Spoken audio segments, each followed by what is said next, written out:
ধেয়ে আসছে শক্তিশালী বৃষ্টিবলয় ঈশান। এটি দেশের উত্তরাঞ্চলের জেলাগুলোয় বেশি প্রভাব ফেলবে ও দেশের উজানে বৃষ্টির ফলে রংপুর, ময়মনসিংহ ও সিলেট বিভাগের অতি বন্যাপ্রবণ নিচু এলাকা প্লাবিত হতে পারে। শনিবার বাংলাদেশ ওয়েদার অবজারভেশন টিম নিজেদের ফেসবুক পেজে এমন বার্তা দেয়। বার্তায় বলা হয়, এটি একটি প্রায় পূর্ণাঙ্গ বৃষ্টিবলয়।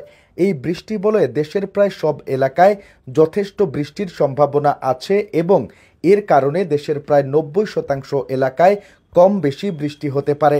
এটি চলতি বছরের 10ম বৃষ্টিবলয় ও 6ষ্ঠ মৌসুমি বৃষ্টিবলয়, যা রাজশাহী, রংপুর ও ময়মনসিংহ হয়ে দেশে প্রবেশ করবে ও 9 আগস্ট রংপুর হয়ে দেশ ত্যাগ করতে পারে। এই বৃষ্টিবলয় সর্বাধিক সক্রিয় থাকবে রংপুর, ময়মনসিংহ ও সিলেট বিভাগে। বেশ সক্রিয় থাকবে রাজশাহী, চট্টগ্রাম ও ঢাকা বিভাগে। মাঝারি সক্রিয় থাকবে বরিশাল ও খুলনা বিভাগে। বিডব্লিউটি জানিয়েছে, বৃষ্টিবলয় সর্বাধিক সক্রিয় থাকবে 4 থেকে 8 আগস্ট পর্যন্ত।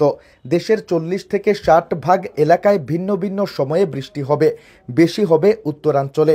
এর ফলে বজ্রপাত অপেক্ষাকৃত বেশি হবে। রংপুর, ময়মনসিংহ ও সিলেট বিভাগের অতি বন্যাপ্রবণ নিচু এলাকায় বন্যা হতে পারে। এই বৃষ্টিবলয়ে দেশের ওপর বড় কোনো ঝড়ের আশঙ্কা নেই। তবে দমকা হাওয়া থাকতে পারে বৃষ্টিবাহী এলাকায়। বেশিরভাগ সময়ই সাগর নিরাপদ থাকতে পারে। এ সময় চট্টগ্রাম ও সিলেট বিভাগের পাহাড়ি এলাকাতে পাহাড় ধসের বেশ আশঙ্কা রয়েছে। বৃষ্টিবলয় ঈশান চলাকালীন দেশের আকাশ অধিকাংশ এলাকায় আংশিক থেকে মূলত মেঘলা থাকতে পারে। অধিক সক্রিয় এলাকায় মেঘাচ্ছন্ন থাকতে পারে। বৃষ্টিবলয় ঈশান চলাকালীন দেশের আবহাওয়া উত্তর ও মধ্যাঞ্চলের অধিকাংশ এলাকায় আরামদায়ক থাকতে পারে। তবে বৃষ্টি বিরতির সময় অল্প কিছুটা ভ্যাপসা গরম পড়তে পারে কিছু এলাকায়। দক্ষিণাঞ্চলে ভ্যাপসা গরম অনুভূতি থাকতে পারে।